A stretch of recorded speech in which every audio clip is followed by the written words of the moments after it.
Welcome to the channel, where we delve into the deep and often mysterious lore of Middle-earth. Today we explore a compelling theory. Was Morgoth's spirit still influencing events in the Third Age? While Sauron is known as the Dark Lord of this era, some hints suggest that his master's shadow may still linger over Middle-earth, subtly bending the world to his will long after his defeat. Join us as we trace the echoes of Morgoth's malice, hidden in the winds and whispers of the world he once sought to conquer. In the First Age, Morgoth, once Melkor, the mightiest of the Ainur, cast his power deep into the very fabric of Arda.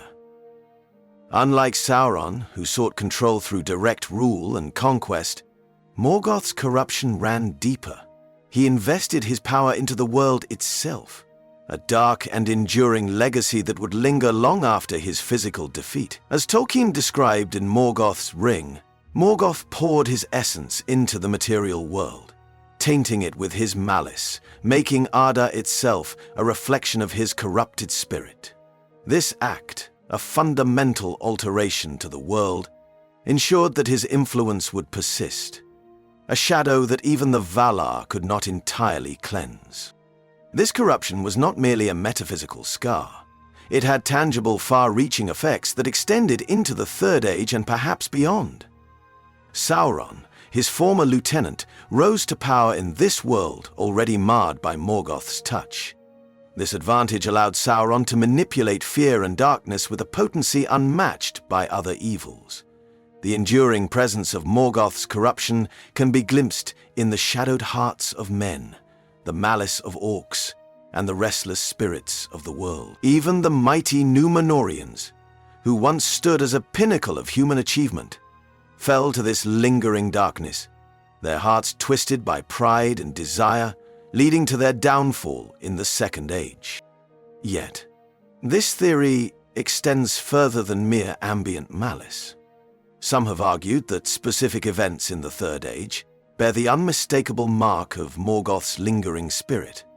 Consider the rise of the Witch King of Angmar, the chief of the Nazgûl, whose icy grip on the northern kingdoms shattered the once proud realm of Arnor. The cold, unnatural dread that accompanied the Witch King, and the unnatural longevity of his evil, could be seen as echoes of Morgoth's own might, a direct manifestation of the dark power that still seeped through the bones of Middle-earth.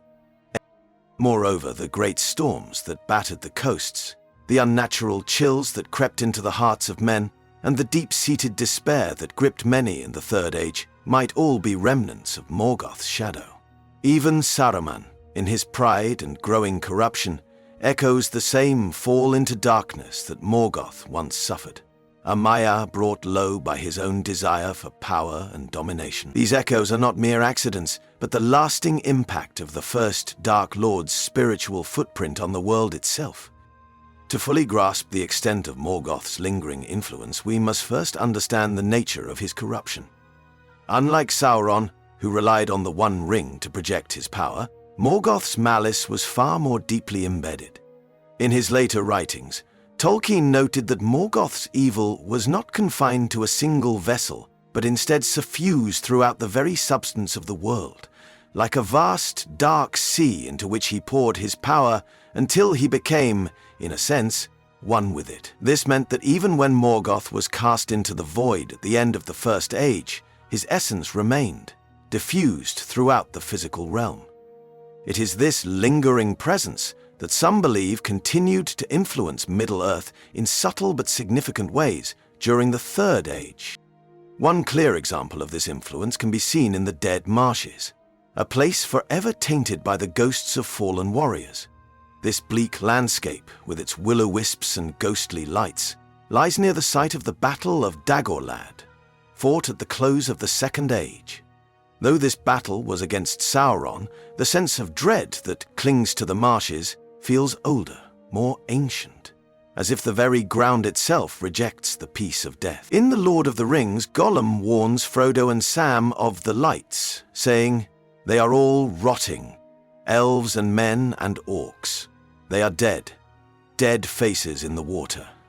This echoes the kind of despair that Morgoth sought to weave into the very bones of the world. Even the One Ring itself, a creation of Sauron, may bear the taint of Morgoth. Sauron, after all, was a servant of Morgoth before he became a Dark Lord in his own right. In a sense, Sauron's ambition to dominate all life in Middle-earth can be seen as a reflection of Morgoth's own desire to corrupt and control. The ring, though crafted in the fires of Mount Doom, may carry a deeper, more ancient malice, inherited from its maker's first master. The whispers it uses to seduce and corrupt, the slow poison of despair it spreads among those who bear it, all echo the darker will that Morgoth once imposed upon the world. Moreover, the natural world itself bears the scars of Morgoth's ancient rule. The desolation of Mordor, the twisted and stunted growth of its plains, and the choking ash that chokes the sky are reminiscent of the desolate wastelands that followed in the wake of Morgoth's greatest battles. Even the withered heath, where dragons breed in the far north, carries the echoes of Morgoth's most fearsome creations. The fire drakes he bred to spread ruin and flame. In this sense, Middle-earth is a wounded world, its very earth and stone still whispering the dark songs of its first tyrant. Furthermore, the fear of the sea that haunts the Númenóreans after their downfall can also be seen as an echo of Morgoth's lingering malice. The great sea swallowed their proud empire, Númenor, as a punishment for their arrogance and defiance of the ban of the Valar. This cataclysm, though enacted by the Valar, might have been subtly influenced by the same dread that Morgoth had woven into the world's fabric. It is a haunting, ancestral terror that even Aragorn, heir of Elendil, feels when he says, "I am not a man of the sea. It terrifies me." The influence of Morgoth may also be seen in the dark, creeping despair that plagues Middle-earth in the years leading up to the War of the Ring. The slow decay of the world, the withering of forests, the rise of shadows in forgotten places, all speak to a deep, ancient wound in the fabric of Arda itself. Even the very air seems heavier, the skies darker, as if the world itself remembers its ancient tormentor. Morgoth's shadow, though less direct than Sauron's, also crept into the hearts of men, fostering the darker impulses that would echo through history. This is most evident in the shadow that fell over Númenor, the mighty island kingdom of the Second Age. Though it was Sauron who ultimately corrupted the Númenóreans, driving them to their doom, the seeds of their downfall lay in the pride and despair that Morgoth first sowed. From the earliest days, Morgoth sought to turn men against the Valar and elves, whispering to them that they had been unjustly denied the immortality of the Eldar. This poison, once planted, took root and festered over millennia, ultimately leading to the downfall of the mightiest of mortal realms. The fall of Númenor in turn created a lasting shadow over the hearts of men. It was this fear of death, this bitter envy of the undying, that would forever taint the kingdoms of Middle-earth. Gondor, the proudest remnant of Númenor, would struggle with this same pride, its kings growing increasingly cold and withdrawn, more concerned with their own legacies than the stewardship of their people. This decline, culminating in the madness of Denethor, who chose despair and death rather than face the shadow of Mordor, is a tragic echo of Númenor's own fate. Even in his final moments, Denethor's madness and despair seem to reflect the darker whispers of Morgoth's legacy, a despair that blinds him to the hope that still remains. But perhaps the most chilling example of Morgoth's lingering influence can be seen in the creatures of Middle-earth. The orcs, trolls, and dragons, all originally twisted by Morgoth, continued to spread terror long after his fall. Even the great spiders, like Shelob, who dwelled in the shadowed places of the world, carried a fragment of his malice. These creatures, driven by a primal hunger for destruction and corruption, serve as a living testament to Morgoth's enduring influence. Shelob herself, described as a child of Ungoliant, embodies this darkness, a creature of shadow and hunger that predates even Sauron's rise to power. Moreover, the very land itself seems to echo Morgoth's malice. Consider the Barrow Downs. where ancient, malevolent spirits linger in the shadow of their burial mounds. These whites, twisted remnants of ancient men, were drawn to the darkness that still clings to the world, perhaps a distant echo of the corruption Morgoth first unleashed. When Tom Bombadil saves the hobbits from the whites, he sings a song that drives the darkness back, a potent reminder that even the oldest, most primordial evil can be countered, if only one has the strength and light to do so. In addition, there is the curious case of the Black Númenóreans, a line of fallen men who rejected the grace of the Valar and turned to dark sorcery. Though their immediate master was Sauron, their hatred for the West and their twisted lust for power may have its roots in Morgoth's ancient lies. They became cruel, tyrannical, and obsessed with mastery over life and death, echoing the same hubris that drove Morgoth to his fall. The Corsairs of Umbar, descendants of these corrupted kings, continued to plague Gondor well into the Third Age, their black sails a dark reminder of the pride that once brought Númenor to ruin. Yet, even as darkness spread, there remained flickers of light and hope. The elves who had fought Morgoth in ages past remembered the great evil they had once opposed and continued to resist its shadow. In places like Lothlorien and Rivendell, the power of the elves held back the creeping darkness, maintaining islands of light in an ever-darkening world. This resistance, though small in the grand sweep of history, stands as a testament to the enduring strength of the Eldar, a living rejection of Morgoth's malice. The spiritual dimension of Morgoth's influence is perhaps the most profound and subtle of all.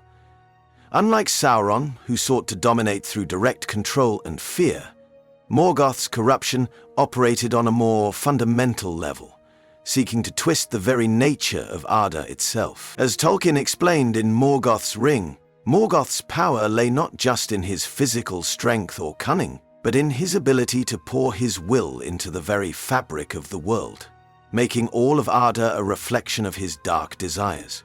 This pervasive influence, diffused across the ages, left a spiritual scar upon the world that even the Valar could not entirely heal.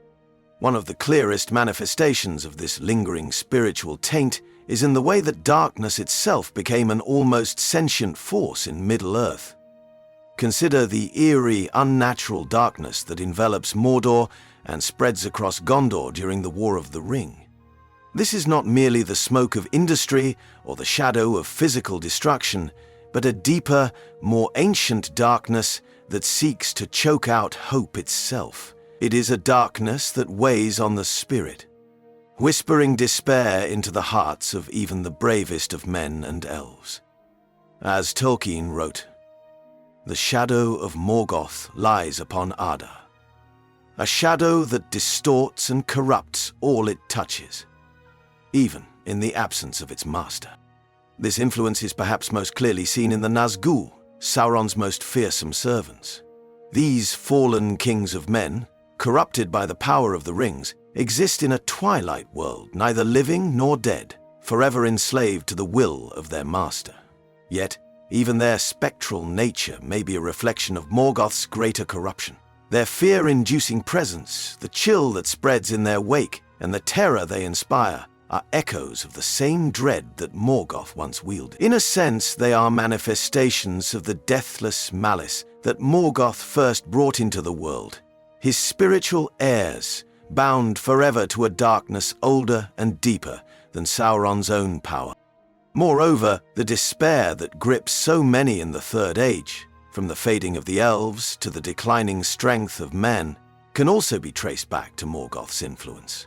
It is a despair born of the realization that the world is marred, that no matter how great the victories of the free peoples, the shadow of corruption can never be fully undone. This creeping despair, this slow erosion of hope, is perhaps the most insidious of Morgoth's legacies.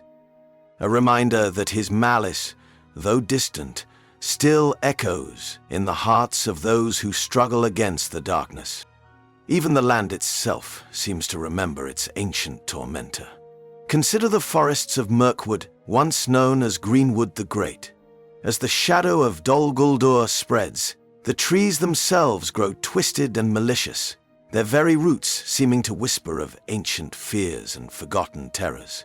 The same can be said of the haunted ruins of Angmar, where the remnants of the Witch King's dark sorceries linger, poisoning the earth and air long after the kingdom's fall. Yet, for all his power, Morgoth's influence is not absolute. The free peoples of Middle-earth, guided by the wisdom of the Valar and the courage of their ancestors, still find ways to resist this ancient darkness. The songs of the elves, the courage of the Dunedain, and the simple, stubborn resilience of the hobbits all stand as defiant beacons against the long shadow of Morgoth. Even the One Ring, the greatest of Sauron's creations, is ultimately destroyed not by might, but by the unlikely courage of Frodo and Sam. A small act of defiance that echoes the earliest struggles of the free peoples against Morgoth's tyranny. As we come to the close of our journey into the shadowed corners of Middle-earth, it becomes clear that Morgoth's influence extends far beyond his own physical defeat. His malice, woven into the very substance of Arda, continues to shape the fates of the world's inhabitants long after his banishment. Yet the end of the Third Age marks a turning point, a moment when the long shadow of his corruption is, at last, broken, if not fully erased. The destruction of the One Ring and the final defeat of Sauron in the year 3019 of the Third Age is a moment of profound significance. It is not merely the fall of a Dark Lord, but the breaking of a chain of evil that stretches back to the earliest days of the world. In this final act of defiance, the free peoples of Middle-earth reclaim their destiny from the long shadow of Morgoth, choosing hope over despair, unity over division, and courage over fear. This victory, won through sacrifice and unlikely heroism, marks the beginning of the dominion of men, an era in which the lingering echoes of Morgoth's corruption may finally begin to fade. However, Tolkien himself suggested that this triumph, while significant, did not entirely cleanse the world of Morgoth's taint. In his letters, he described how Morgoth's influence would forever linger, a shadow upon Arda that could not be fully healed until the end of all things, the dagger Daggorath, the last battle, when the world itself would be remade and Morgoth finally truly destroyed. Until that distant day, the world remains marred, its beauty forever tinged with the shadow of its first Dark Lord. Even in the Fourth Age, as the kingdoms of men rise and the last elves depart for the west, the echoes of Morgoth's malice may still be felt. The greed of kings, the pride of nations, the quiet, creeping despair that whispers through forgotten ruins. All these are the remnants of a long war against a darkness that sought to bend all of creation to its will. Yet, in the end, it is the small, simple acts of courage and kindness that prove stronger, that ultimately shatter the last brittle remnants of Morgoth's power. In this way, the story of Middle-earth is not merely one of darkness and loss, but of hope and resilience, a reminder that even the deepest shadows cannot endure forever. As long as there are those willing to stand against the darkness, to sing in defiance of the void, the spirit of Morgoth can never truly prevail. And perhaps, in the end, that is the greatest lesson of Tolkien's legendarium, that even in the face of overwhelming darkness, there is always the chance for redemption, always the hope for a brighter tomorrow. Thank you for joining us on this journey through the shadows of Middle-earth. If you enjoyed this deep dive into Tolkien's world, be sure to like, subscribe, and let us know what other mysteries you'd like us to explore. Until next time, may the stars of Elbereth guide your path.